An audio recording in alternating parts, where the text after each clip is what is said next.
हाँ गेलू, इतना देरी कहाँ रह गेल रहलू? अरे ऊ जौन बस्ती में तू बच्चा लोगन की मदद करता, हाँ वहाँ हम मिठाई बांट के आवतानी। अच्छा, तो हमार मुंह मीठा कैसे हुई?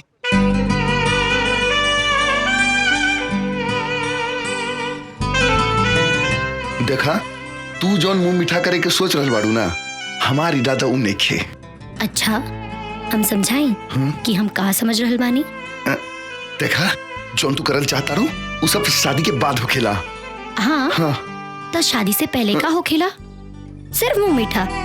चला आवा, मुंह मीठा करा देता नहीं। अरे छोड़ बेशरम, एगो लड़की होके लेका के छड़े लू।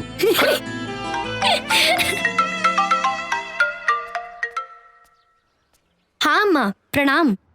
खुश रह बिटिया, खुश रह। राउर तबियत कैसन बा? अरे हमरे तबियत का कहा बा बिटिया, बस एक बार सुरभि बिटिया के शादी तय हो जाए, हमरा के सब रोग से मुक्ति मिल जाई। हमार सांस तो बस सुरभि की शादी तक। ना अम्मा, ऐसन मत कही।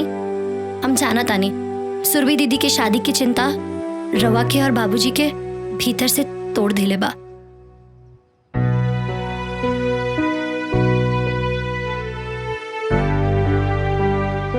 अच्छा सुना, आज ना सुरभि के देखे खातर लड़का और उनकर अम्मा आ रहल बानी।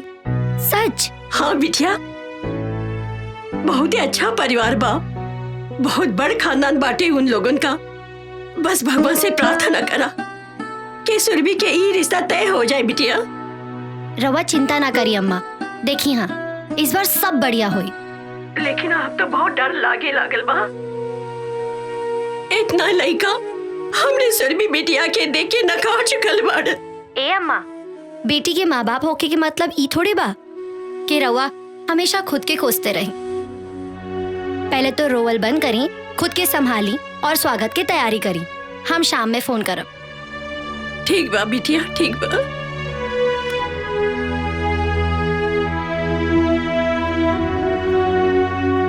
कमाल बा, अम्मा के तो बड़का बड़का ज्ञान देते रहलू कि बेटी के माई बाप होके के मतलब ई थोड़े ना होखे। आशुतोष, तू ना समझ रहल बाड़ा।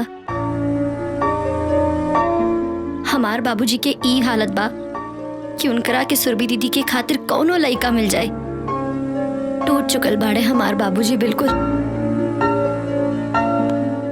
हे सुनंदा, अगर तू ऐसे हिम्मत हार जेबू तो कैसे काम चली?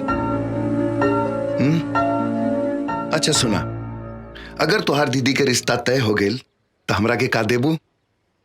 अरे हम सच कर रहल बानी, तुहार दीदी के रिश्ता तय हो जाई और ये आशुतोष के भविष्यवाणी बा। अब बतावा दक्षिणा में का मिली?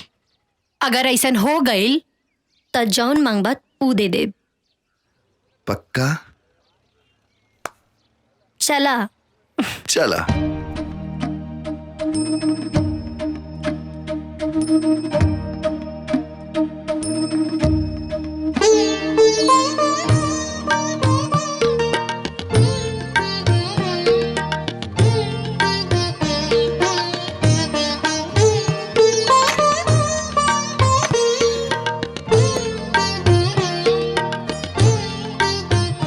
कौशल्या जी, हम अपने बेटियन के शिक्षा और संस्कार के अलावा कुछ नहीं दिले बने। एक स्कूल मास्टर एकरे अलावा और दे भी का सकेला। भाई साहब, शिक्षा और संस्कार सबसे बड़ा दौलत होखेला। हम तो सुरभि बिटिया के एक के नजर में देखते ही पसंद कर लेनी।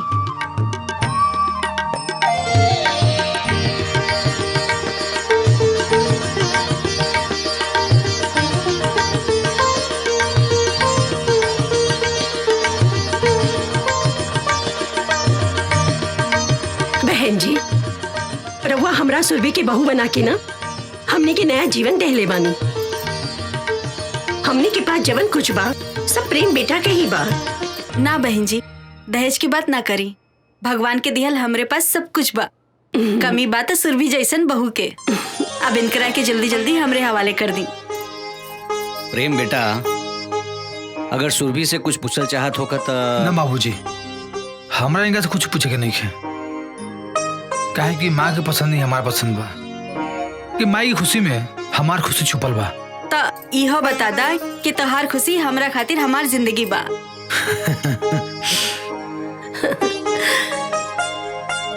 भाई साहब, प्रेम ही हमार सब कुछ बाड़े। हम इतना विश्वास दिला देता नहीं आपके कि सुरभि के हम बहू ना अपन बेटी बना के रखब, कोनो परेशानी ना होई। बहन जी, हमरा के पूरा विश्वास बा कि हमार सुरभि बिटिया रवा लोगन के कोनो तकलीफ ना होके दी है। अरे रवा लोग मुंह मीठा करी ना। मुंह मीठा करे के हक तो पहला लड़का और लड़की के बा। प्रेम बेटा, मुंह मीठा करावा सुरभि के। अरे वहाँ रुआ भी ना। अरे शर्मावा मत, जमाने के हिसाब से हम कुछ चेंज हो गइल बानी। कराई मुंह मीठा कराई।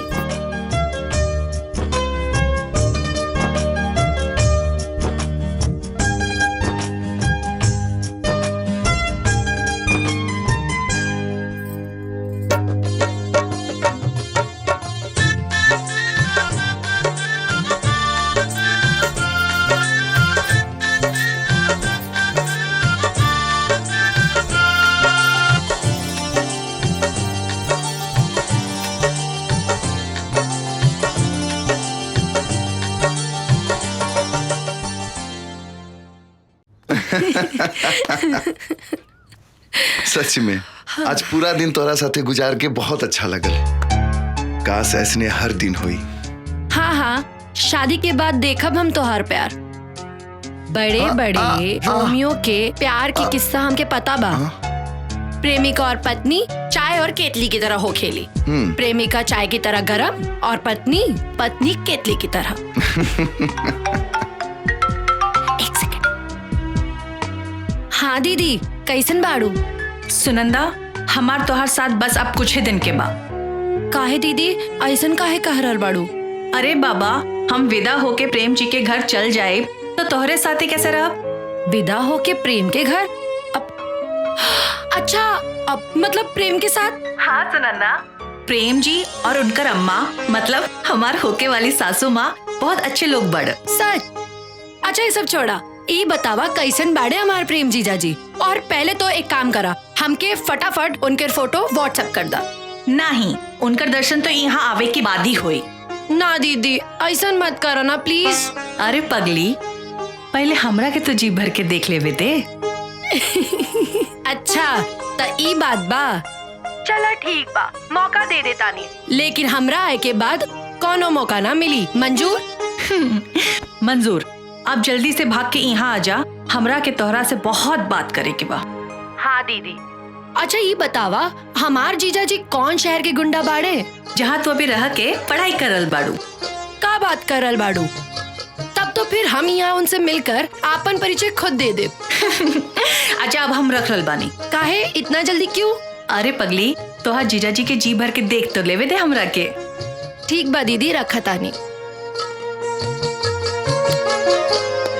अब हमार सर पूरा करा। ठीक बा, मांगा जे मांगे के बा। रहदा रही सही समय पे हम अपने आप मांग ले। चला आज हम तोहार मुंह मीठा कराई। काहे? तू काहे? खुशी के बात तो हमरा खातिर बा, तो हम करवाई। अरे बुड़बक, तू समझत नहीं खू। जब तोहार बहन के रिश्ता तय हो गई, मतलब हमनी के रास्ता क्लियर हो गई।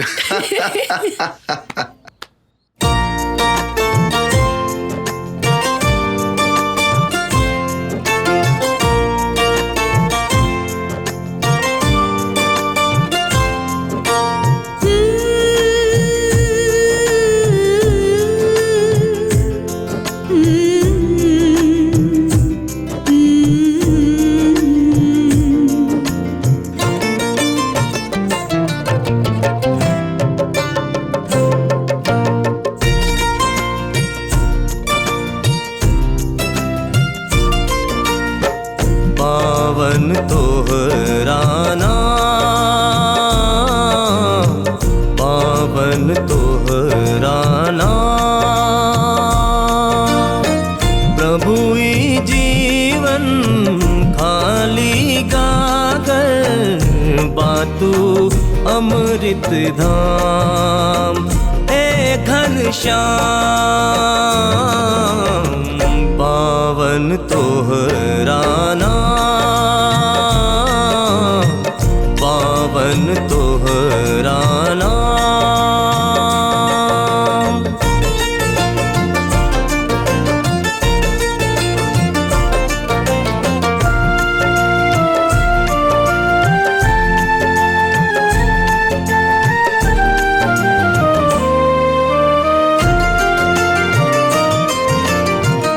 जग भव सागर तू ही किनारा, तर गइल जेकरा के तू प्रभु तारा। भटक रहल बब हमरी नैया, पार लगावा कृष्ण कन्हैया, मिल जाई आराम। पावन तोहरा नाम, पावन तोहरा नाम।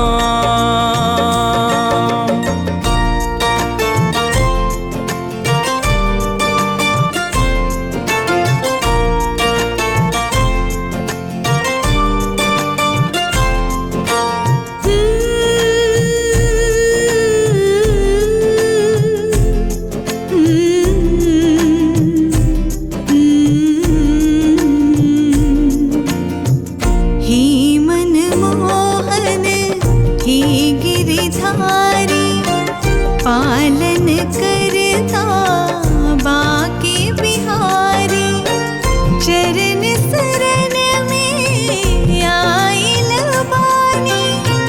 सुन ली है प्रभु अर्ज हमारी, नाम जपी सुबह हो शाम। पावन तोहरा नाम, पावन तोहरा नाम, पावन तोहरा नाम।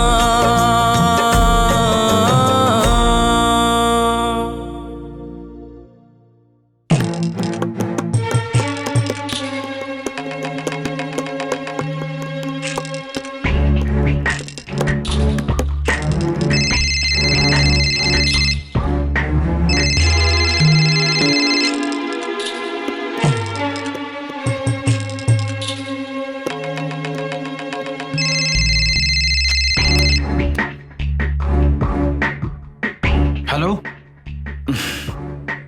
प्रेम बाबू, 10 लाख रुपया चाहिए।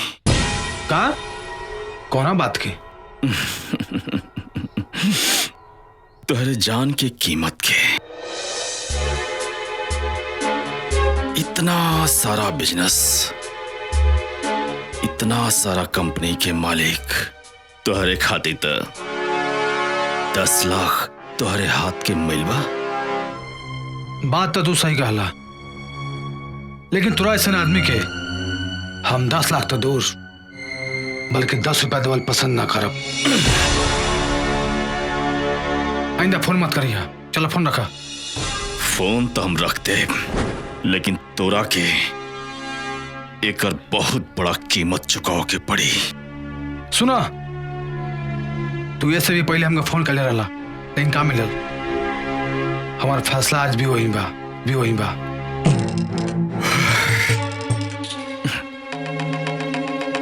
तो ठीक बा, फोन हम काट देतनी और आगे समय पर ही छोड़तनी। प्रेम बाबू,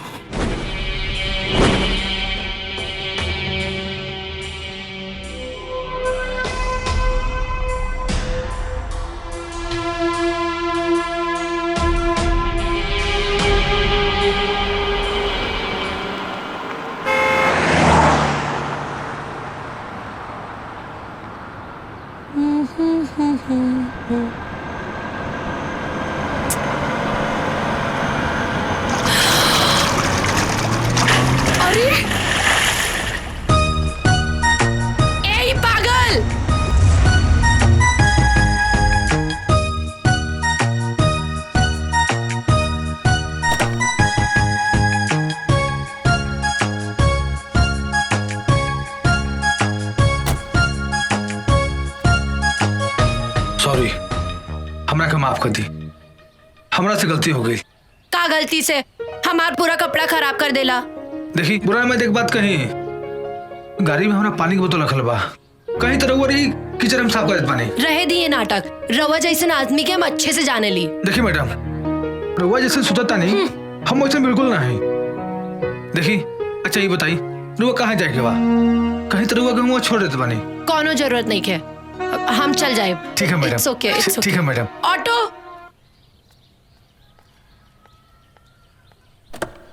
हमरा ऊपर देखा ना, पूरा कीचड़ उछाल देलस। का तो तू छोड़ दिलू काहे ओकरा के? हमके फोन करे के चाही ना।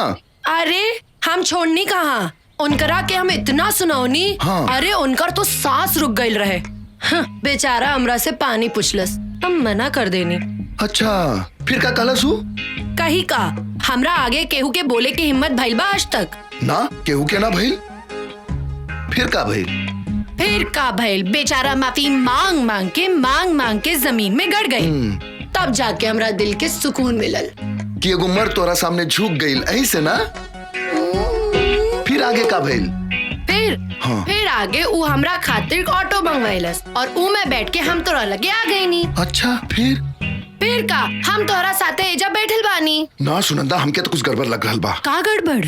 कि उ तोहार पीछा पहले से करत हुई, अब तोहरा ऊपर नजर रखले हुई। अच्छा? हाँ, अब मौका देखते ही तोहरा ऊपर कीचड़ उछाल देलस और उहे बहाने तोहरा से मुलाकात हो गई। और का ओकर दिल तोहरा ऊपर आ गइल। साचो? हाँ। तब तो हम जा रहल बानी। ओही जा खड़ा हो खब। एक काम मालूम, एक बार फिर उ नौजवान खूबसूरत लड़का आई, हमरा ऊपर कीचड़ उछाली और हमरा हाथ पकड़ के ले जाई। तो हमार का हुई? तू कौन लड़की पे जाकर कीचड़ उछाल दी है? ए सुनंदा, हमारे जिंदगी से तोहरा दूर होके के मतलब आशुतोष के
दर्द होता ना?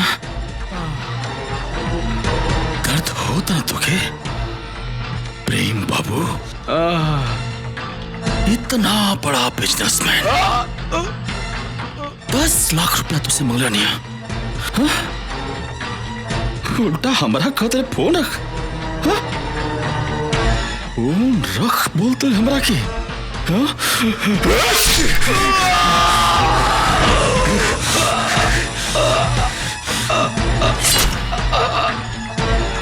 देख कितना भारी पड़ल तुके, हमरा के फोन रखे की बोलल।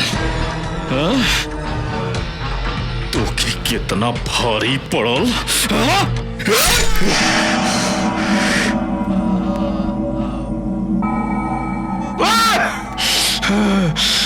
अपने आप के मर्द समझा था, धोखा से बाहर करके तू थोड़ा जिंदगी पर कुत्ता।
सुनंदा सुनंदा का भेल तो के का हमरा बचला सुनंदा बचला अरे का भेल तो के हमरा बचला के ऊ हमरो भी मार दी के मार दी तो के हमरा बचला अरे सुनंदा कुछ बताइबो हमके ऊ सुनंदा जे उनकरा के हमरा के भी मार दी अरे के मार दी तो के कुछ बताइबो हमके अरे काहे परेशान बाड़ू सुनंदा सुनंदा अरे अबे आशुतोष के कॉल करत है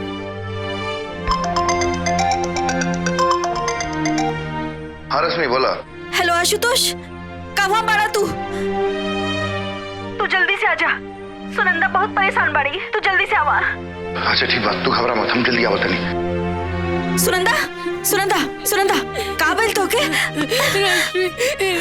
बचाला हमरा के सुनंदा सुनंदा का भेल सुनंदा काहे घबरा रहल बाड़ू? हाँ का भेल बताबो। मार दी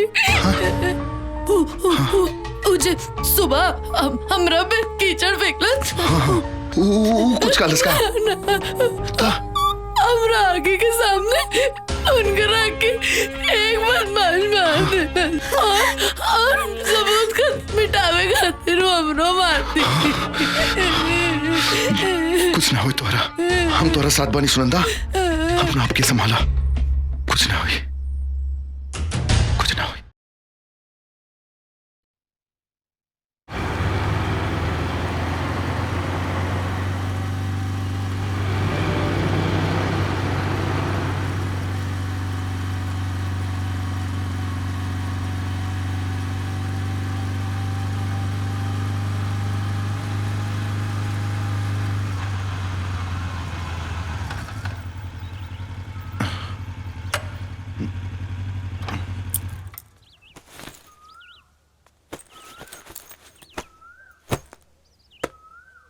तू जा, सब कुछ भुला के अपना दीदी के शादी की तैयारी करा।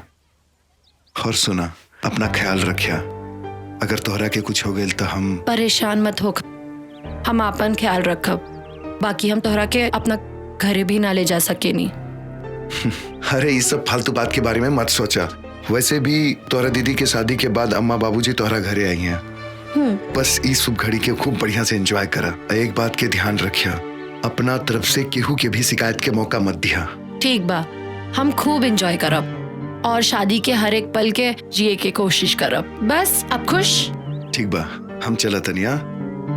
ठीक है, संभल के जाइए। हाँ।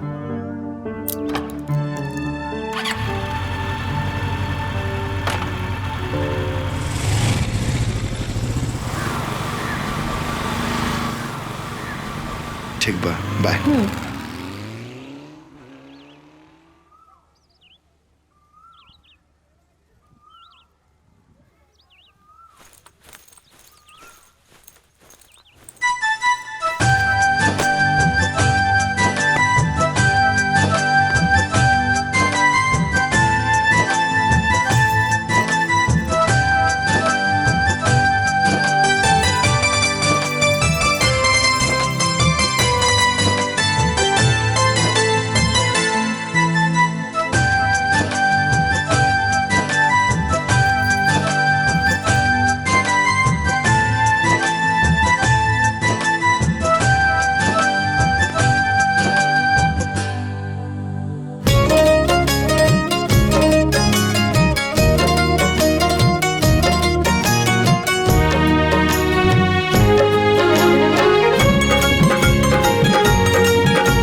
खातिर फोटो आइल बा। सुन सुन बहना हमरा खातिर फोटो आइल बा। लइका बाटी एकदम हीरो बड़ मन भाइल बा। नजर नाही लागे बहना कि जीजा तोर बड़ गहना। नजर नाही लागे बहना कि जीजा तोर बड़ गहना।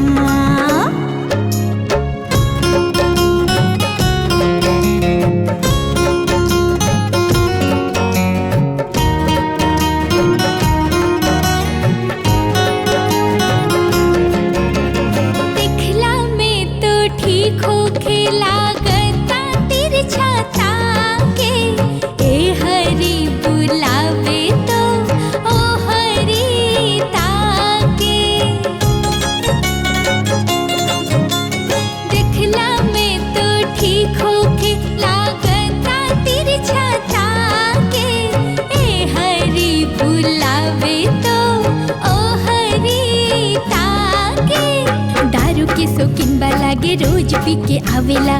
गांजा भी सुंघेला रोज चिलम चढ़ावेला। कितना गुण बताई दीदिया बड़ी प्रोफाइल बा। कितना गुण बताई दीदिया बड़ी प्रोफाइल बा। जीजा पाटी शाहरुख नियन बड़ मन भाइल बा। नजर नाही लागे बहना कि जीजा तोर बड़ गहना। नजर नाही लागे बहना कि जीजा तोर बड़ गहना।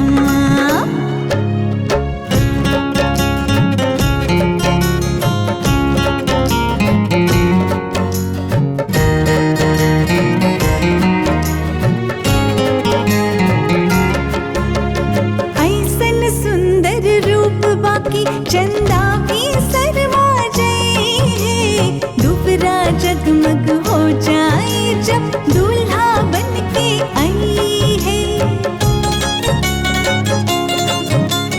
ऐसन सुंदर रूप बाकी चंदा भी शर्मा जाए।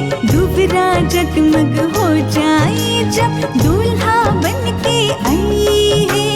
तोहरा भी बहना भाग खुल जाई हो। सबसे सुघर तोहे जीजा मिल जाई हो। दांत बा एकदम मोती जैसन मस्त स्माइल बा। दांत बा एकदम मोती जैसन मस्त स्माइल बा लइका बाटे एकदम हीरो बड़ा मन भाइल बा नजर नाही लागे बहना कि जीजा तोर बड़ गहना नजर नाही लागे बहना कि जीजा तोर बड़ गहना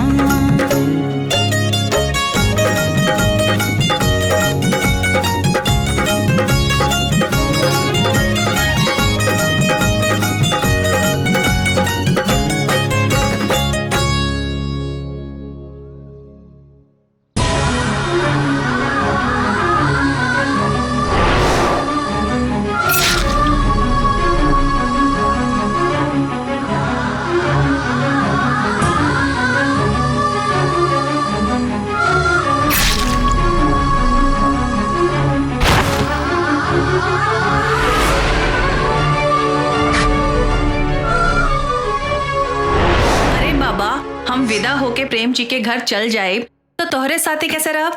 विदा होके प्रेम के घर? अब अच्छा, अब मतलब प्रेम के साथ? हाँ सुनंदा, प्रेम जी और उनकर अम्मा मतलब हमार होके वाली सासू माँ बहुत अच्छे लोग बड़।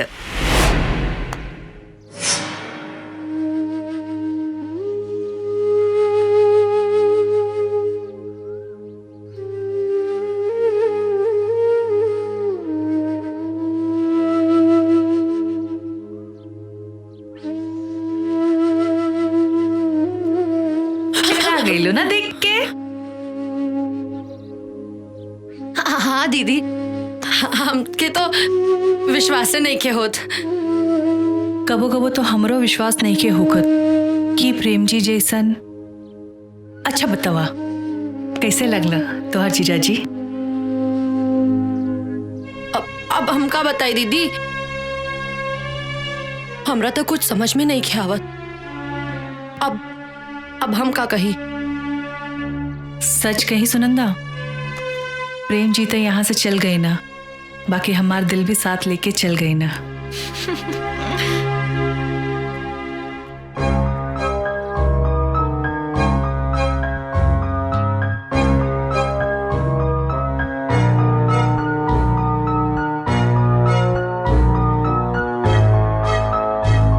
हे प्रभु, ई का हो गई?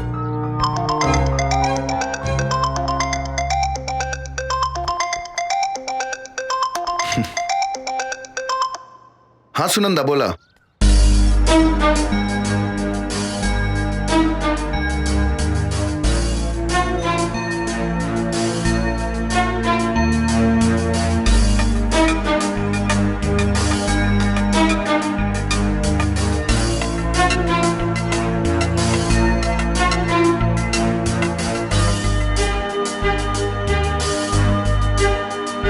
तो तू ये बात अपना दीदी के बतौलू हो कि ना?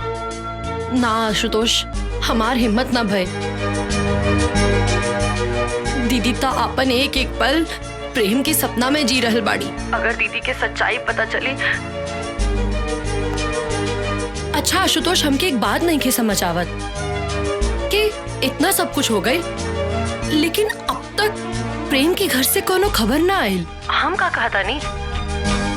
अगर हो सके तो तू एक काम करबा, जाके मालूम करा कि सच का बा। शायद हम जे देखनी हा वो गलत होके। भगवान करे कि गलत हो। हम अभी प्रेम के घर जाके सच के पता लगावे की कोशिश करत नहीं। तू उनका घर के पता भेजा जल्दी। हाँ हाँ ठीक बा।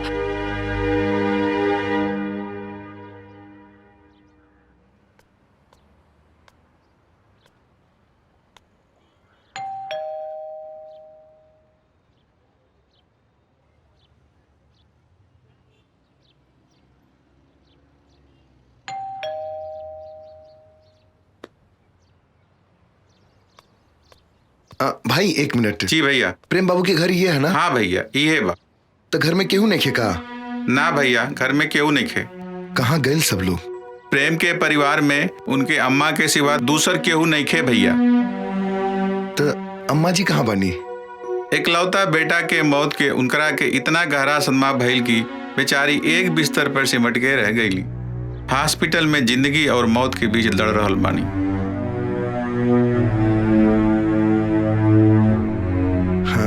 बा, धन्यवाद।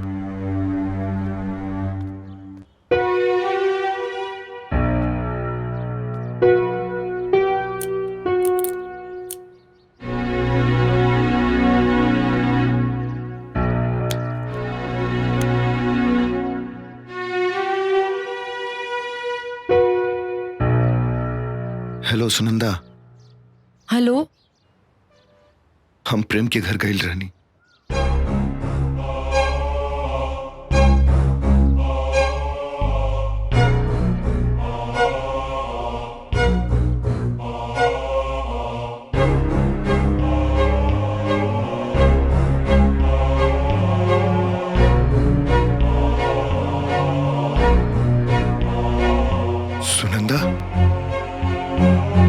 सुनंदा, हे भगवान, कौने धर्म संकट में डाल देला। वो के रहे प्रेम के मर्डर करे वाला। घरे में बताई कि ना बताई। पानी पंडित जी कहन गई रही। हाँ तो यही महीना के आखिरी में शुभ मुहूर्त बा कहत रहा। हाँ बहुत अच्छा दिन बा। तो रउआ का सोच रहल बानी जी? सब इंतजाम तो हो ही गइल बा ना? हाँ सब इंतजाम तो होइए गइल बा, बस खाली एक कनाता टेंट वाला जोन बाटे उहे बाकी रह गइल बा। तो एक दो दिन में कर देब। हम सोचत रही हैं कि हम शहर जाके आप प्रेम के माता जी से तारीख के बारे में बात करके सब फाइनल कर देत बानी। एमे कहे कि का बाजी, जितना जल्दी शादी की तारीख तय हो जाए अच्छा रही। तो ठीक बा, हमें को काम करता नहीं, हम काले चल जाते नहीं शहर। आजे जाके प्रेम के माता जी से मिल करके उनसे सब कुछ फाइनल कर लेता नहीं। ठीक बा। बाबूजी की सच बता दी का? चुप चुप के का सुन रहल बाड़ू? कुछ ना दीदी, बल्कि हम सोच रहल बानी कि तोहार शादी में हम का करी। तू अभी सोच रहल बाड़ू और हम कब का सोच चुकल बानी। अच्छा सुनो, हम अपन ससुराल जाए और अपन पतिदेव के खूब सेवा करब और उनकर अम्मा के भी, और उनकरा के कबो शिकायत का मौका ना दे। सच कही सुनंदा, आजकल तो हमार प्रेम जी भी हमार सपने में आवत बाड़ो और हमार नींद खराब करके भाग जाला। सुरभि बेटी। आई नहीं बाबूजी। हमार ए समय सच बतावल ठीक ना हुई। दीदी कितना खुश बाड़ी।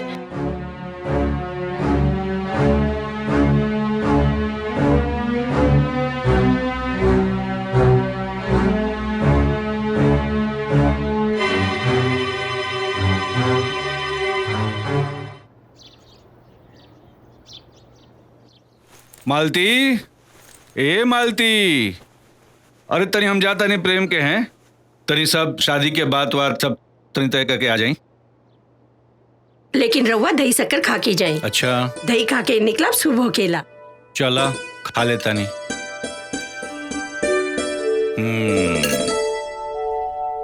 बाबूजी, हाँ रास्ते में खाए के कुछ सामान बा, याद से खा लियो।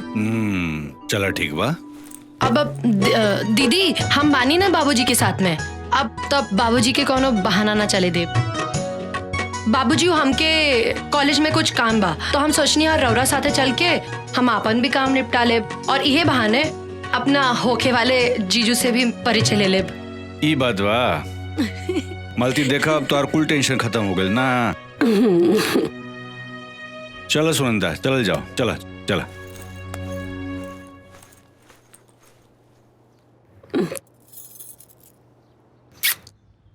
आशुतोष, हमार घर के बर्बाद होके से बचा ला। कल बाबूजी प्रेम के घर शादी फाइनल करे जात बाड़न। अगर बाबूजी वहां पहुंच गए तो प्रेम के सारा सच बाबूजी के मालूम पड़ जाए और सच जानकर हमारा अम्मा मर जाई हैं। सुरभि दीदी तो वो तो टूट जाई हैं। हमार घर बर्बाद हो जाए। आशुतोष, हमार बाबूजी के प्रेम के घर जाए से रोक ला, प्लीज रोक ला। हम तो हारी एहसान कबू ना भूल पाई। रोक ला आशुतोष, रोक ला। एक तरफ प्रेम के सच बा तो दूसरी तरफ सुनंदा के हमरा ऊपर विश्वास। दोनों के बीच में कौनो गलत फहमी ना हो। ई बात के ध्यान रखिए। चला। चला। चला। क्यों हम उनकर बाबूजी के प्रेम के घर जैसे रोक ले?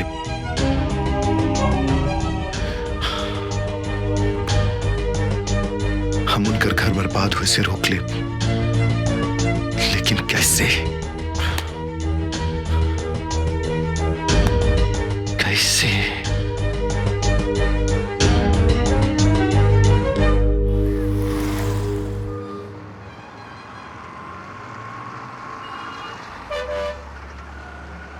बाबूजी हमरा बहुत भूख लागल बा। चला ला ना, देखा अम्मा का दिल बनी, खा ला। ना माँ बाबूजी, आज घर के ना, आज चली कहीं बाहर खाइल जाए। लेकिन बेटा बहुत देरी हो जाई, समझल करो बात के। अच्छा चली चाय ही पी लियल जाए। बेटा बहुत देर हो जाइए, वो काम कर जाओ, प्रेम के घरे चले के उनका अम्मा जो चाय वाय बना के दिया वो पी लिया। ठीक बा ना? ठीक बा। हाँ चला। हे भगवान, चला आ गई।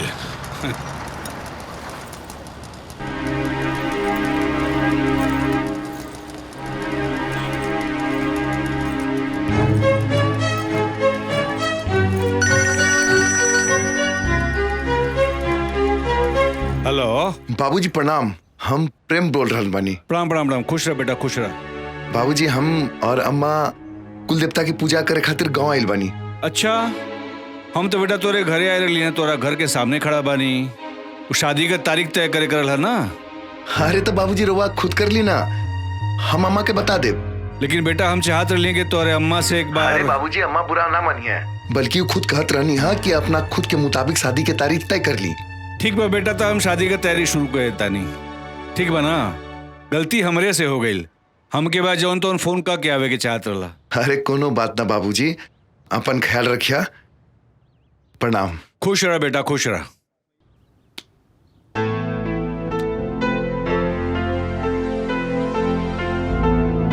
का भइल बाबूजी? प्रेम आ उनकर अम्मा जौन बा तौन कुल देवी का पूजा करे खातिर गाँव में गईला। अच्छा हाँ देखा दड़ू, केहू के बगैर जौन बा तौन बंगला कितना सुना लगत बा। हाँ बाबूजी। आप प्रेम के शादी के बाद जौन बा तौन तारीख उहे तय कैला हाँ जौन हम चाहत रहली हैं। ई तो बहुत बढ़िया बात बा बाबूजी। तो चलो ठीक बा, चलो चल जाओ। बाबूजी आप जाई, ऊ का बा ना कॉलेज के काम। अच्छा अच्छा तो ऊ करके हम काल आ जाए। ठीक बा ठीक बा बाबूजी। चलो भाई चलो चलो। और हाँ बाबूजी, हाँ। याद से लंच कर लिया और मेडिसिन ले लिया। ठीक बा ठीक बा ठीक बा ठीक। चलो चलो भाई चलो चलो चलो बेटा। थैंक गॉड बचा लिया।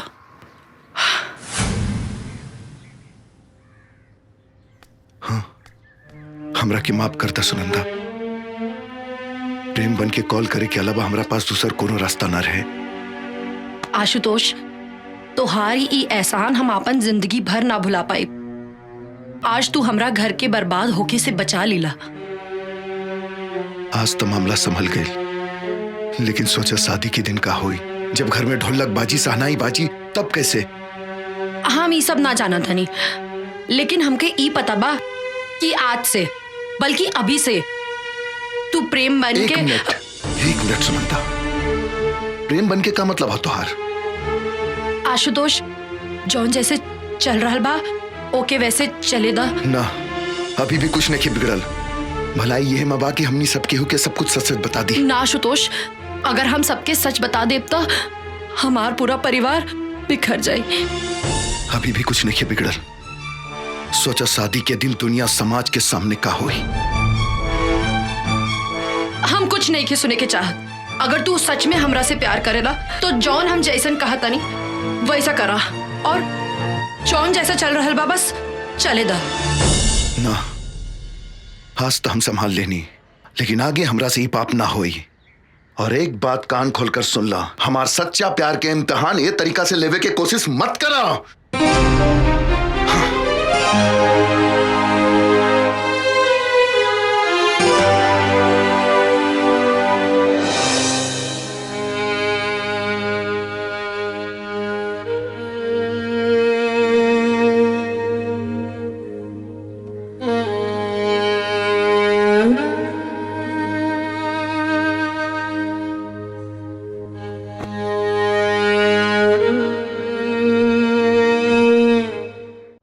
साड़ी तोरे पे बहुत सुंदर लगी। और हाँ, ससुराल में जाइए ना तो केहू कुछो बोली जवाब मत दिए। हाँ? पहले पहल सब बोलेला, बाद में सब ठीक हो जाला। बाबूजी, हम पानी लेके आवता। ए बेटी यही ले ले जा। जी अम्मा। रख दिए।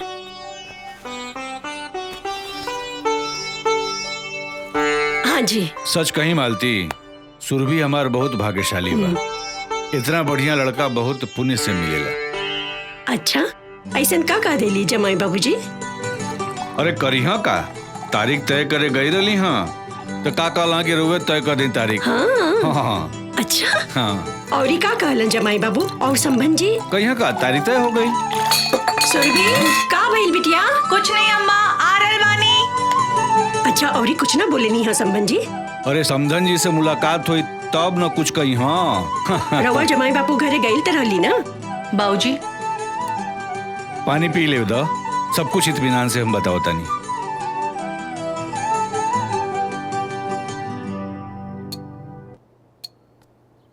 लगता तू पूरा कहानी सुन ले बगैर मनबू नहीं।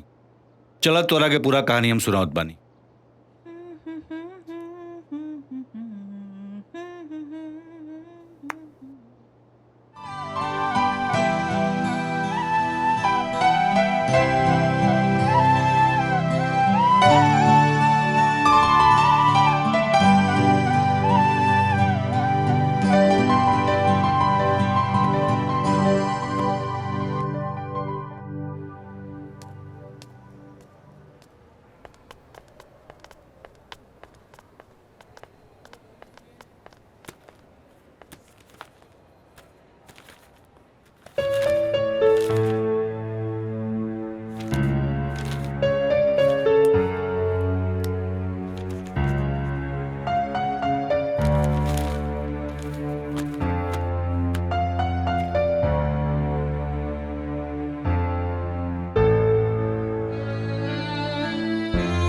सिस्टर, बीपी पल्स तो ठीक है? जी। फर्स्ट चेक द बीपी। जी।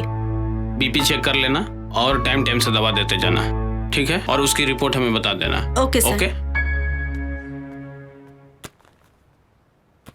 अभी रउआ की आराम करे के जरूरत बा। इकरा खातिर करी। बेटी मर गई होती तो ठीक रहुए। ऐसा ना कहीं। बेटी मोबाइल मिली का, हमरा एगो बहुत जरूरी फोन करे के बा। चार्ज में लगैले बानी, लेके आवत बानी।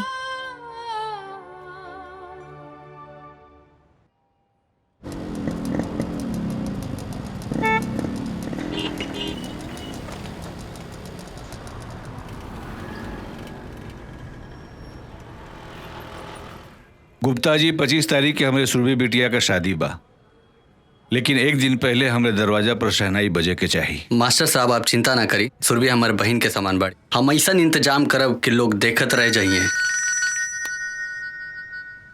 एक मिनट रुक जाए। हेलो, कौशल्या बोला तानी। नमस्कार समधिन जी।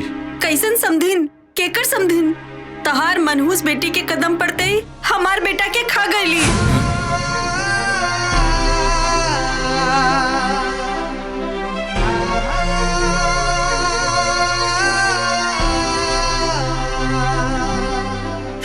इतना फोन मत करिया, समझला? हमार तोहार कोनो रिश्ता नहीं खे।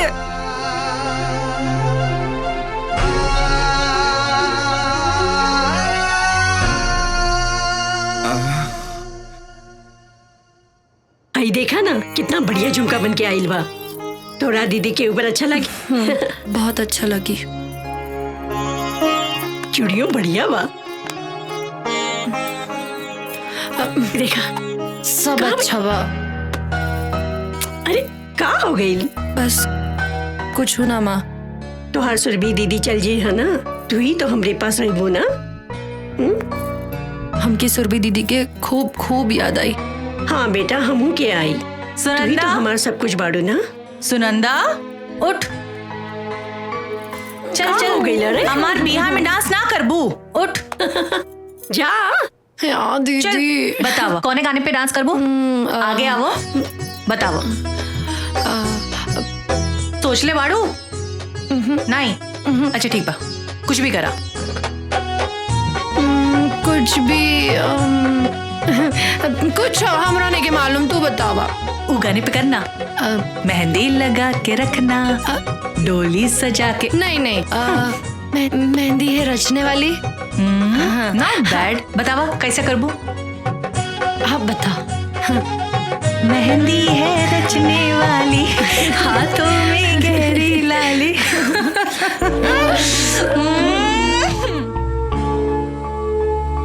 अरे नहीं नहीं, सुनंदा रुक रुक रुक रुक। अरे अरे भगवान सुनंदा, अब तो चीचू काका करिए।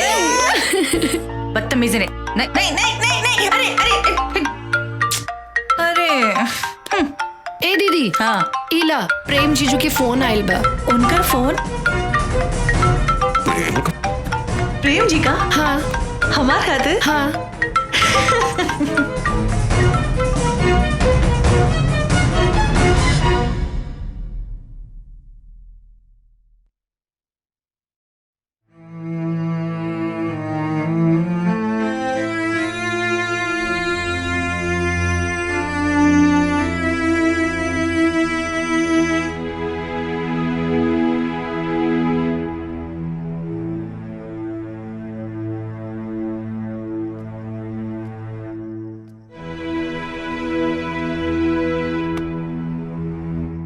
बाबूजी आप? हम तोरा से कुछ बात के चाहत रही। कहीं ना। का सच में प्रेम का फोन आए रहे? हाँ बाबूजी, काहे रवा के ऐसन काहे लग रहल बा कि आज प्रेम के अम्मा का फोन आए रहे। प्रेम का सच जाने के बाद भी तू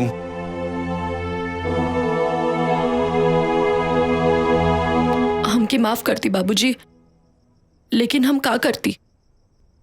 अम्मा की जिंदगी और दीदी की खुशी बचावे खातिर हम ही सब कहीं नहीं। हम तो हर परेशानी समझ सकीला बेटी, लेकिन प्रेम का सच जानला के बाद हम हो मझधार में फंस गए बानी।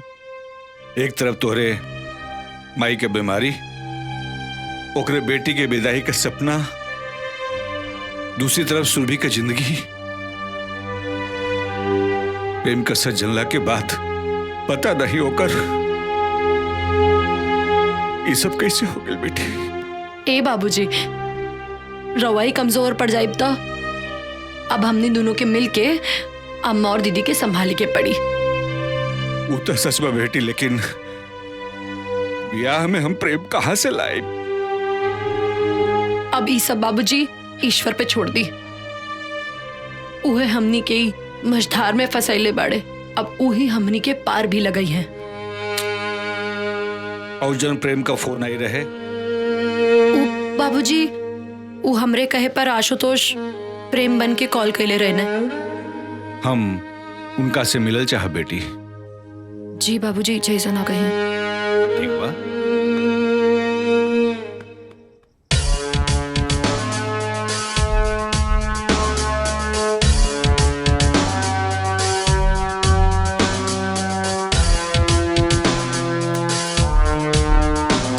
सर, एगो सुनंदा नाम की लड़की के आईडी मिलल बा।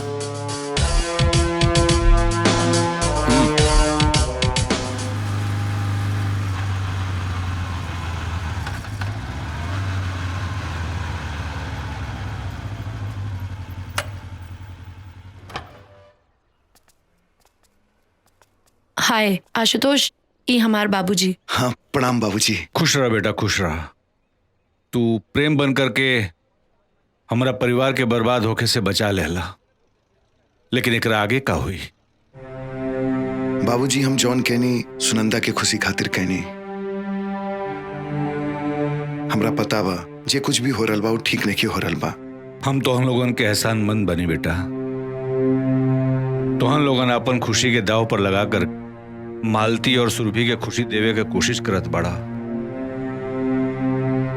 एक बाप अपना एक बेटी का खुशी छीन करके दूसरा बेटी के कैसे। लेकिन बाबूजी,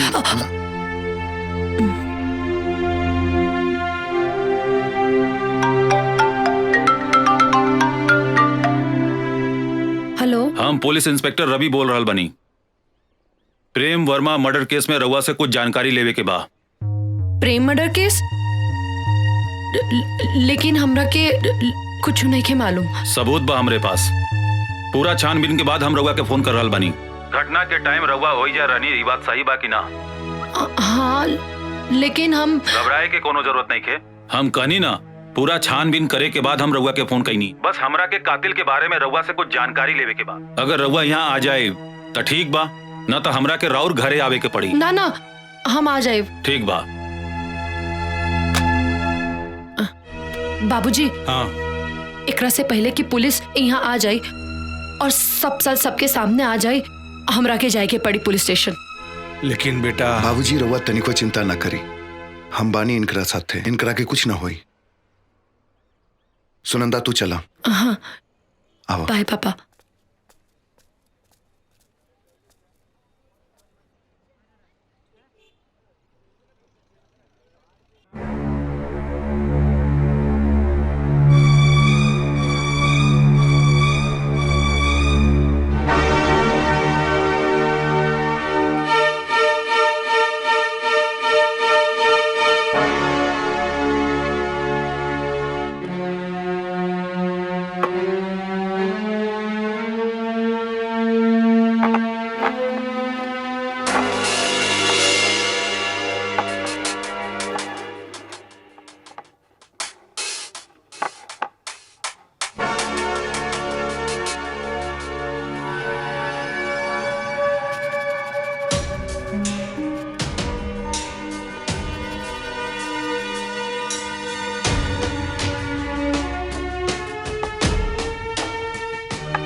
का भइल बाबूजी?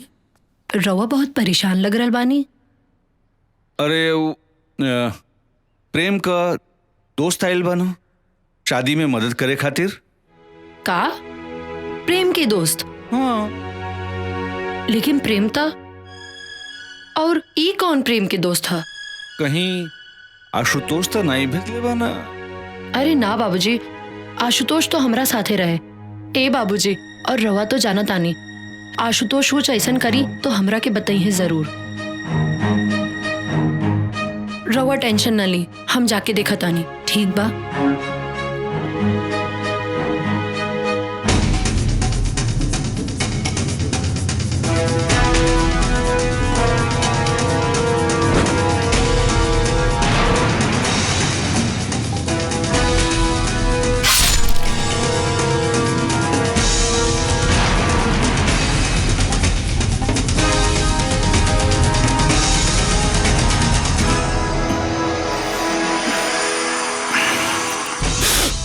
तू आ गलू, बड़ा सही टाइम पाइल वालू।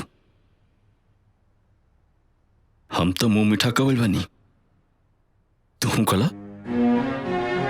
तू एजा परेशान मत होगा, अभी हम शादी तक बनी जा, आराम से मिल बैठ के बात कर ले जाई। सुनंदा तू आ गई लो। ई पुष्कर जी हैं, तोहार जीजा जी प्रेम जी के दोस्त।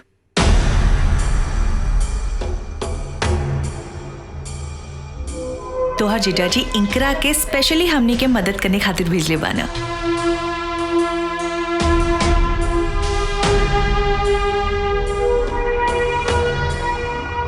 बड़ा खुश नसीब बने जा आप लोग, जौन प्रेम जैसन आप लोगों को दामाद मिला।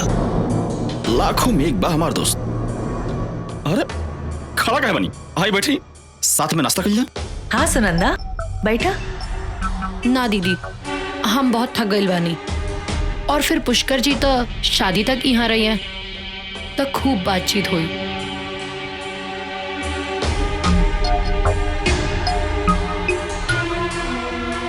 ले ही जी।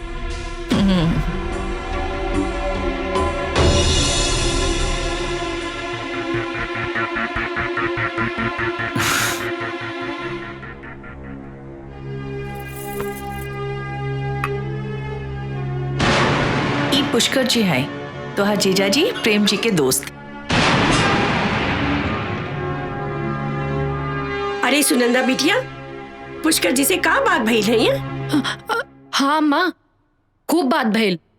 ऊ प्रेम जीजा के खूब तारीफ करत रहे। हाँ ता दामाद जी तारीफ करे के लायक बटले बाना। आज के जमाना में इतना सुंदर केहू होला का? सही कह रहल बालू मलती, लेकिन तई जा कर के उनका के चाय वाय हाल चाल पूछ ले। तू देखा जमात एक भी नाराज हो जाए चल ली, लेकिन दमाद का दोस्त नाराज नहीं होके के चाहिए। ई कुल तो रुआ के ध्यान रखे के चाहिए, कहीं कुछ ऊंच नीच हो गई तो खाए पिए का ध्यान तोहरा न रखे के चाहिए, हम ही कुल का ध्यान रखब। देखी बड़ी मुश्किल से सुरभि बिटिया के इतना अच्छा रिश्ता मिलल बा। अरे हम तो उम्मीदें छोड़ देले रहली, लेकिन ये घर में फिर से खुशी के दिन आइल बा। अब हम कौनो सब कुछ तो हम ही करीला ना, फिर भी तू ही ध्यान रखा तो ठीक बा, हम ही कुल ध्यान रखब।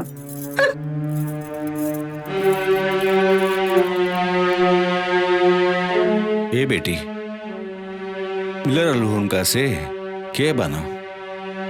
बाबूजी, ई पुष्करी प्रेम जीजा की किलर बाड़े।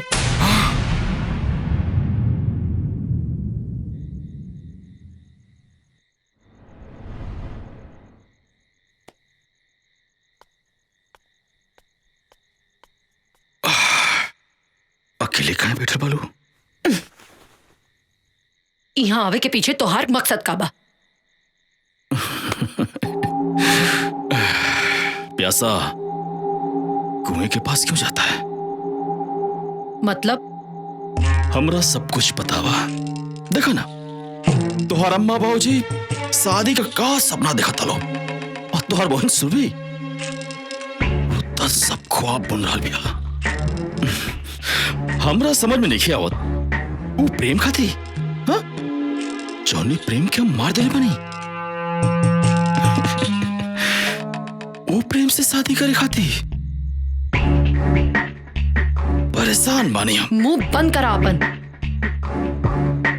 मुंह बंद करी? बंद कर ले। तू हमारे साथ था? यहाँ से जाए खातिर का कीमत लेबा? इज्जत जाए खाती?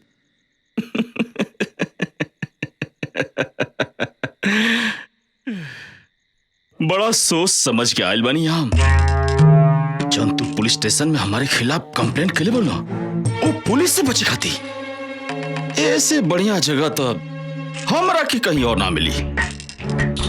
अच्छा ये बतावा, प्रेम की काहे मार दिला? बस 10 लाख रुपए खाते। कई बार मांगनी उसे, ना बोल रस। हमारा गुस्सा आ गई, दिमाग हमारा ठनक गई। मार देनी बहुत आसान बाना। जाना तारा, एक प्रेम की मौत से कितना घर, कितनी जिंदगी दाव पे लग गई बा।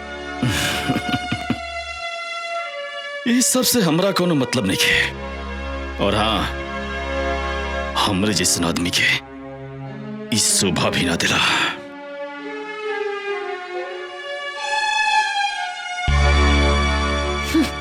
बास्टर्ड।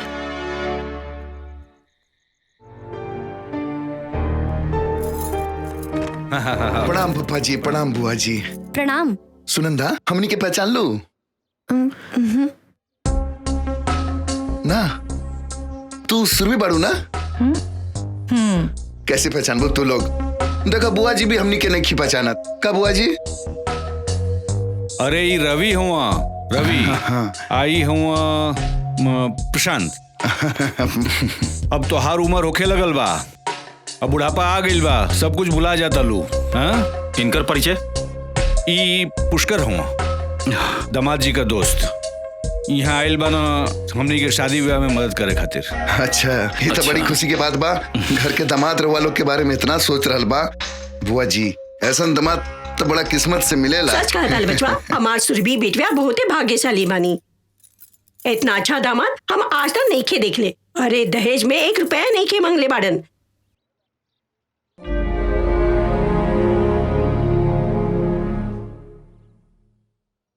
अरे सुरभि बिटिया, यहाँ लोग के चाय वाय पिएबू? हैं? जा तन चाय वाय लेकर के आवा। जी बाबूजी। खाली चाय से काम ना चली, अरे कुछ नाश्ता वास्ता भी बना देल जाए। हाँ बुआ जी, बहुत कस के भूख लागल बा। ठीक बा बचवा, तू लोग ऐजा बेटा, हमने की कुल बना के लेके आओ तानी जा। चलो बेटा। जी बढ़िया बनई है।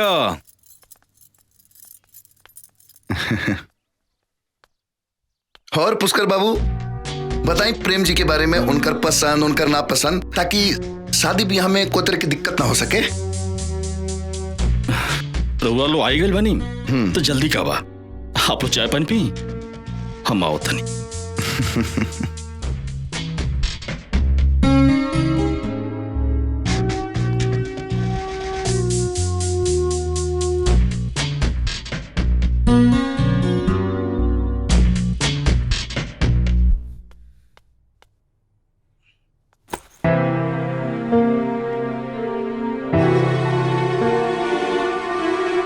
अचानक ही दो रिश्तेदार आधा मकना, इस सचमुच रिश्तेदार हमाया सुनंदा का कोनो चाल बाटे।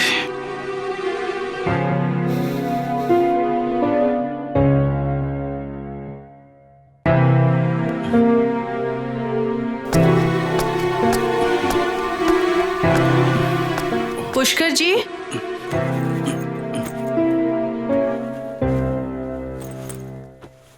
ई का आपन सामान पैक करल बानी? सुरभि हम जाता नहीं, तोहरे यहाँ रिश्तेदार लोग आइल बाटे, यही से हमार रहल यहाँ ठीक नहीं है। अरे नहीं, प्रेम जी स्पेशली रउआ के ई काम खातिर भेजले बानी ना। सुरभि तू टेंशन मतलब, प्रेम के हम समझा ले, और अब यहाँ हमार रुकल ठीक नहीं है। कोनो बात जरूर बा, केहू कुछ कहलस का? अरे नहीं नहीं, केहू कुछ ना कहा, लेकिन हम नहीं चाहत कि हमारे वजह से कोनो समस्या होके। कुछ ना होई, हमरा के बताई। सुनंदा ई नहीं चाहत कि हम यहाँ रहें। सुनंदा, सुनंदा। हाँ दीदी आई। पुष्कर जी के का कहलू? हम कुछ ना कहनी। और इनकर यहाँ रहले से तोहरा का प्रॉब्लम बा? हम कुछ ना सुनब, माफी मांगा उनकरा से। कितना मुश्किल से हमार नसीब में ई दिन देखे के मिलल बा, और तू घर आए मेहमान से ऐसा व्यवहार कइल जाला? अगर पुष्कर जी यहाँ से चल गए ना तो हम तोहरा के कबो माफ ना करब।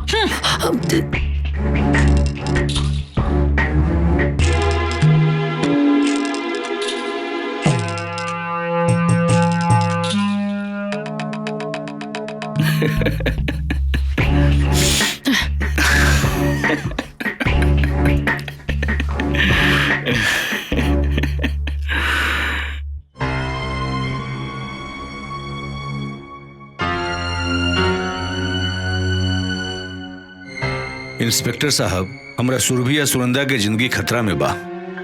पता नहीं पुष्कर कोने खतरनाक इरादा से यहाँ आयल बा। ओकर जिंदगी बचा ले इंस्पेक्टर साहब। रउआ हाथ मत जोड़ी, हम विश्वास दिला रहल बानी कि सुरभि और सुनंदा के कुछ न होके देव। और रहल बात प्रेम के सच्चाई के, तो ये कहल बड़ा मुश्किल बा कि जे दिन मालती जी और सुरभि के सच पता चली वो दिन का हुई। चिंता तो यह बात के है इंस्पेक्टर साहब, बार बार कोनो अनहोनी के आशंका हमनी के सच बतावे से रोक रहल बा। लेकिन कब तक आशुतोष? एक ना एक दिन मालती जी और सुरभि के पता तो चलबे न करी। लागत है कि हमनी के अभी पुष्कर के ऊपर फोकस करे के चाहिए। एक तरफ सुनंदा के जान खतरा में है और दूसर तरफ सुरभि। सबूत मिटावे खातिर सुनंदा के जान भी ले सकेला। ना आशुतोष, हमारा रहते ऐसा ना होई। हम मानता इंस्पेक्टर साहब, लेकिन जनता नहीं वो पुष्कर जौन बा तो सुरभि के सुनंदा के खिलाफ भड़का रहल बा। दोनों बहन के बीच में दीवार खड़ा कर रहल बा। त करे दी, ओकरा के अपना मकसद में कामयाब होके दी और दोनों बहन के दुश्मनी उनकरा के उलझा के रखी, बुझली? और उनकरा के ऐसा लागे के चाहिए कि वो अपने मकसद में कामयाब हो रहल बने। लेकिन इस सबसे हमनी का फायदा होई आशुतोष? उनकर ध्यान सुनंदा और सुरभि के बीच दीवार खड़ा करे में लागल रही और हमनी के उनकरा खिलाफ जाल बिछावे में लागल रहा। बाकी एकर खबर उनकरा के न चले। तो इंस्पेक्टर साहब आप ये बताई आपका आगे का प्लानिंग बा? पुलिस के टीम टेंट वाला और हलवाई बन के कबो एजा आ सकेला। बस रउआ लोग के बड़ा इत्मीनान और कायदे से काम लेवे के पड़ी उनकरा से, और पुष्कर के शक न होके। ठीक बा, जैसन रउआ चाहता नहीं वैसने होई। गुड।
ली चाय पी। का रउआ भी वजीर बादशाह में उलझा रहेला। वजीर बादशाह में ना उलझल रहिला, हम अपना बेटा आशुतोष के बारे में उलझल रहिला।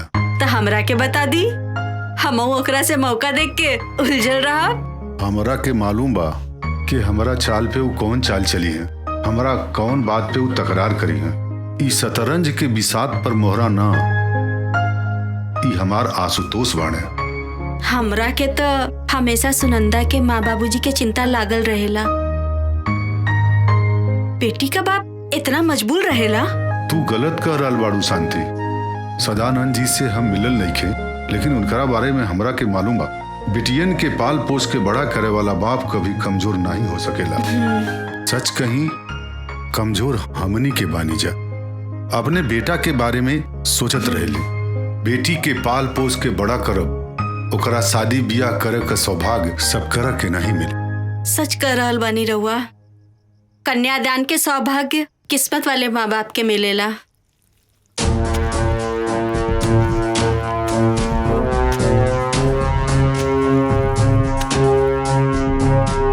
हेने आओ, हाँ उठाओ, उठा को अंदर डालो। हाँ हाँ राइट, चल ओके, साइड में साइड में साइड में।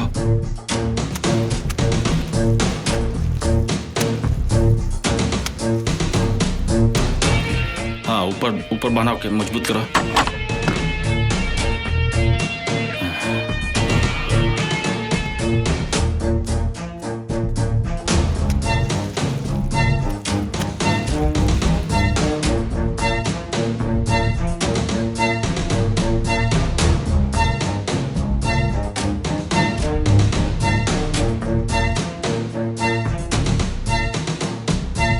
अरे पुष्कर बाबू, आई आई आई आई आई।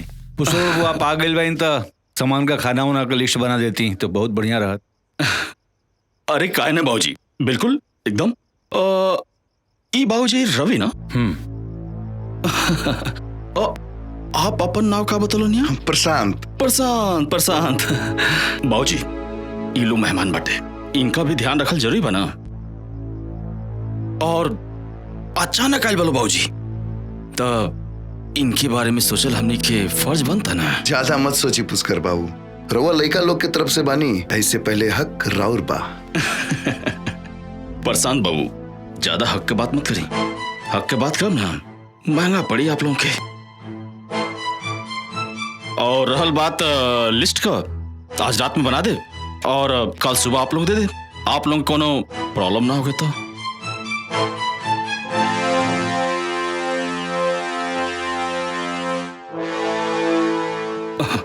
अरे इतना सोचले का बात बा, आप लोग कहीं तो अब लिस्ट बना दी।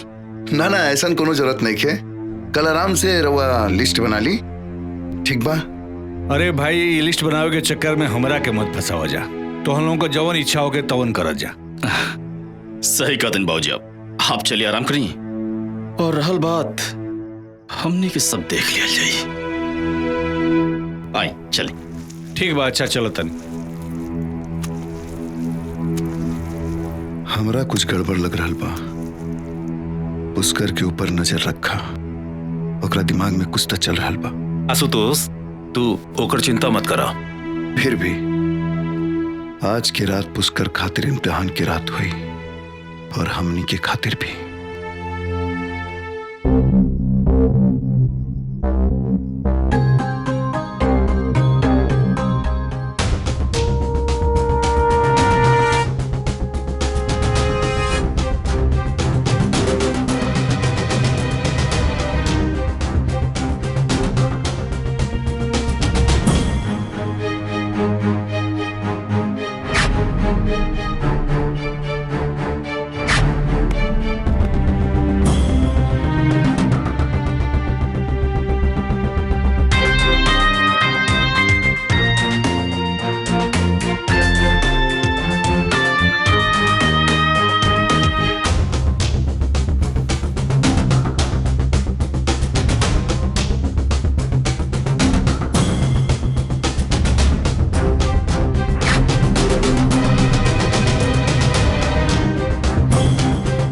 कुछ न कुछ गड़बड़ तो जरूर बाटे। जौन सुनंदा और प्रशांत एक दूसरे के पहचाने से इनकार करते ना सा, अब चोरी चोरी चुपके चुपके बात करता सा।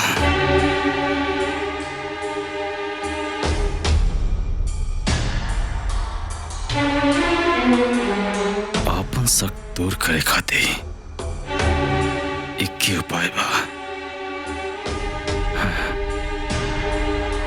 एक तीर से दो निशाना।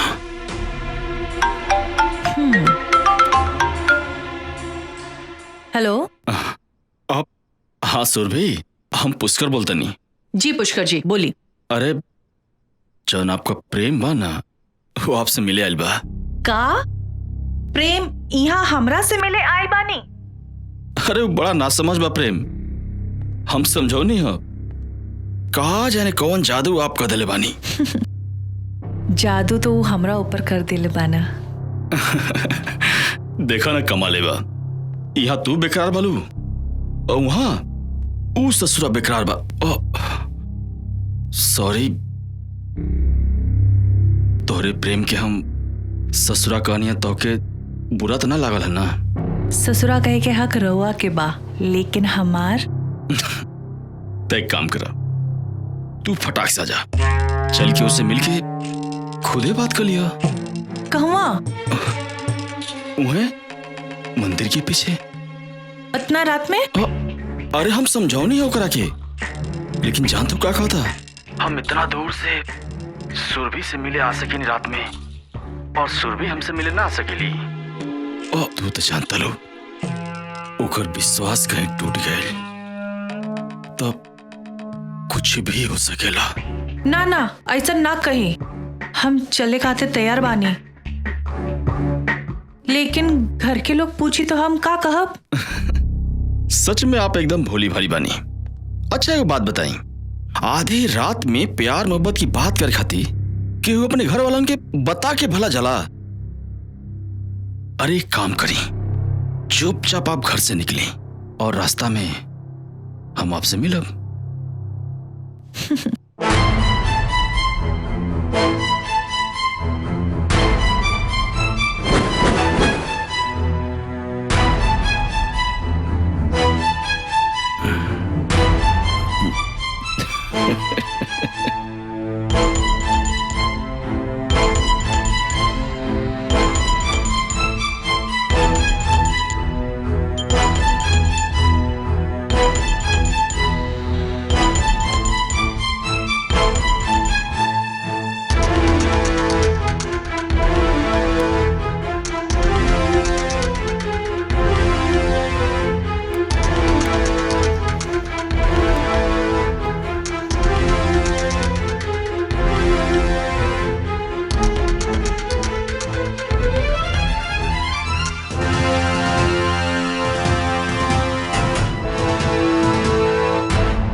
चलो।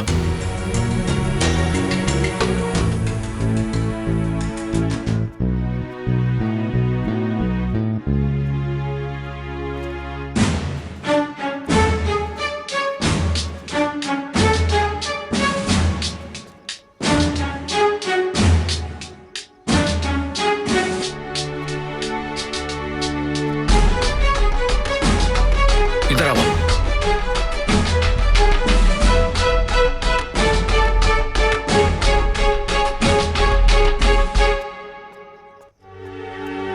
हमार शक सही निकला, पुलिस वाले यहाँ रिश्तेदारी कौन निभा निकाल, ये सब सुनंदा का चाल बटे।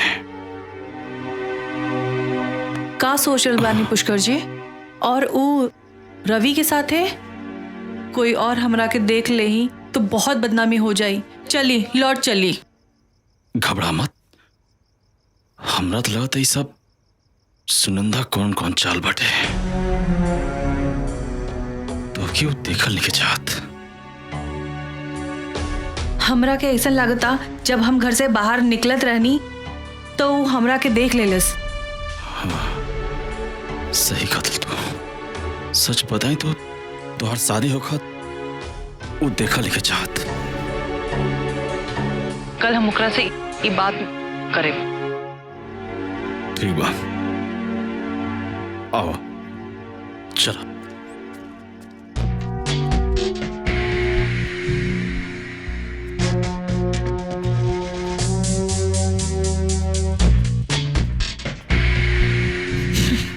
हमरा लग रहा बा कि रउआ गलत जगह लेकर आई बानी। प्रेम जी तो वो मंदिर के पास। गलत जगह ना, बिल्कुल सही जगह लेकर बनी। सुरभि जी हमको समझ नहीं ना, प्रेम जी कहाँ बानी? प्रेम प्रेम प्रेम प्रेम प्रेम प्रेम प्रेम के तो मार देनी। हाँ हाँ अपने हाथों से। और तोरा नहीं है ना तो अपने बहन से पूछ लो, और ओकरे भी बात पे ना होके ना तो अपने पिताजी सदानंद से पूछ लो। और रहल बात सुरभि से, जवन काम प्रेम करित ना, अब वो काम हम करब।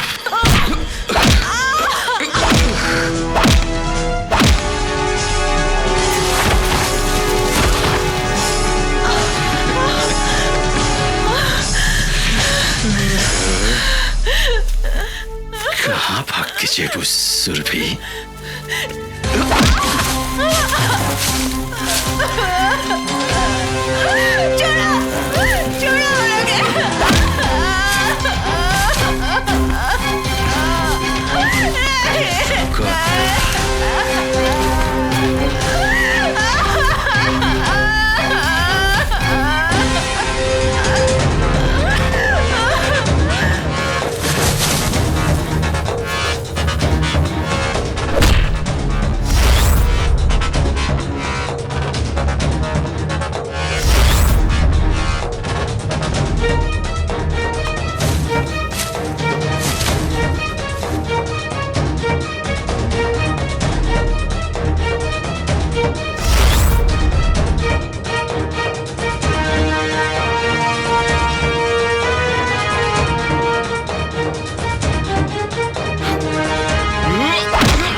रउआ लोगन बाहर आई।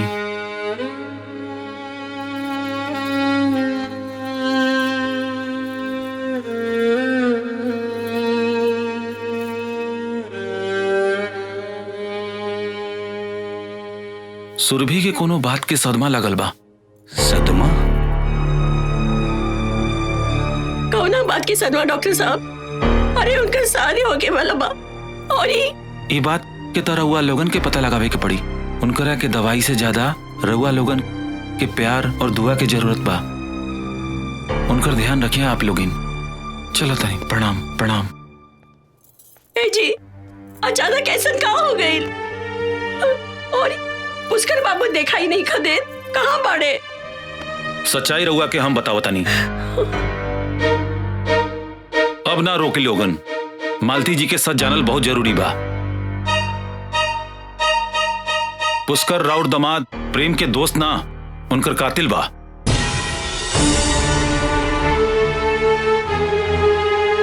राउर दमाद प्रेम तो मर चुकल बाणे।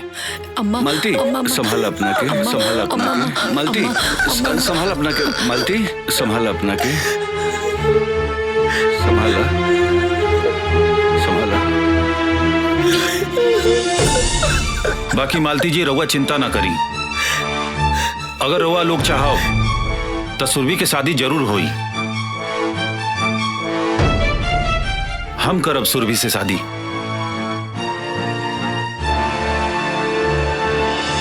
ई घर से सुरभि की डोली जरूर उठी। बाकी फैसला रउआ लोगन के ऊपर बा।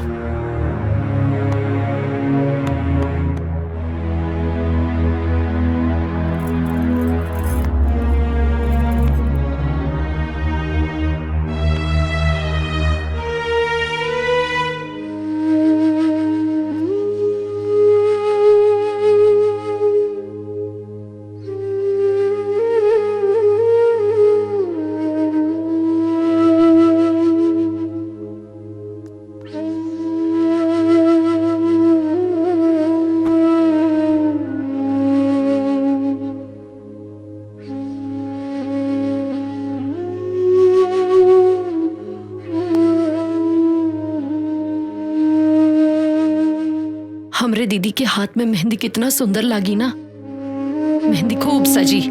वो दिन तो हम खूब नाचब।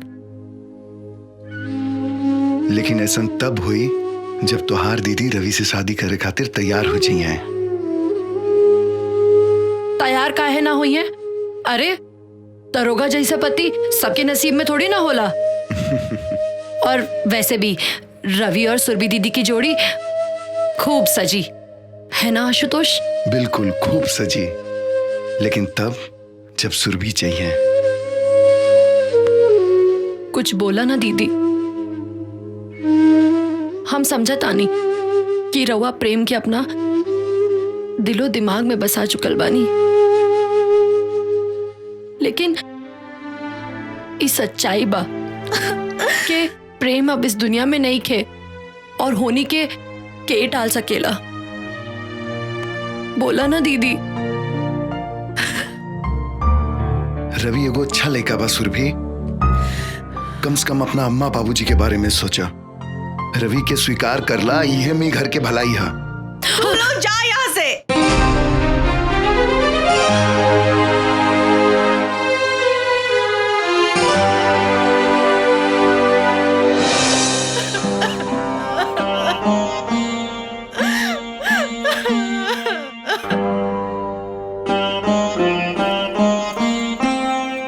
अच्छा, अब हमरा के जाए के पड़ी। अगर सुरभि कोनो फैसला कर लेता, हम हमेशा साथ देवे खातिर तैयार बानी।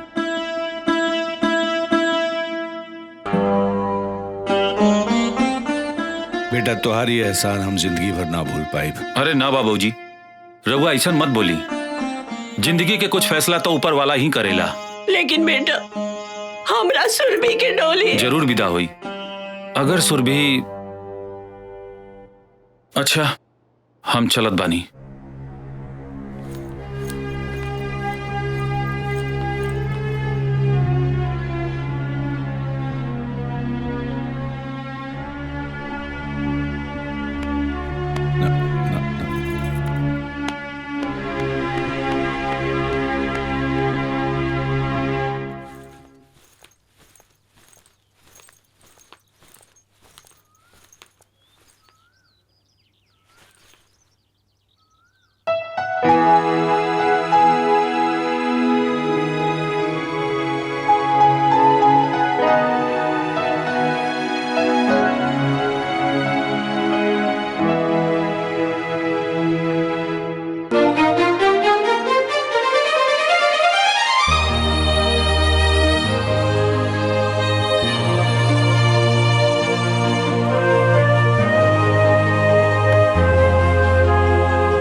ना सुरभि, अब रोए के समय खत्म, मत रोआ।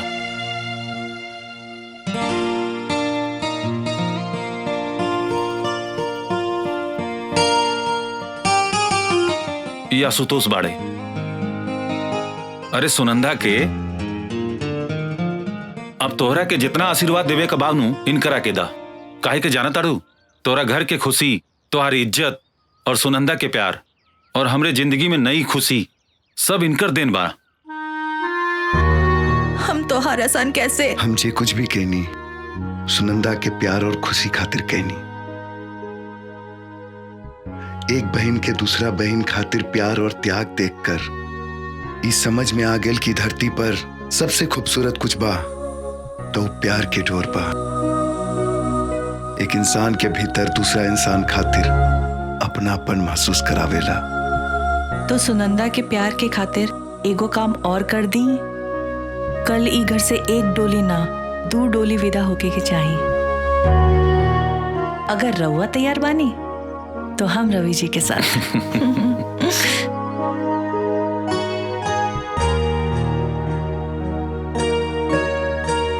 अरे मान जा आशुतोष, तोहरे साथे हमरो कल्याण हो जाई। का करी सोचब का सोचबू।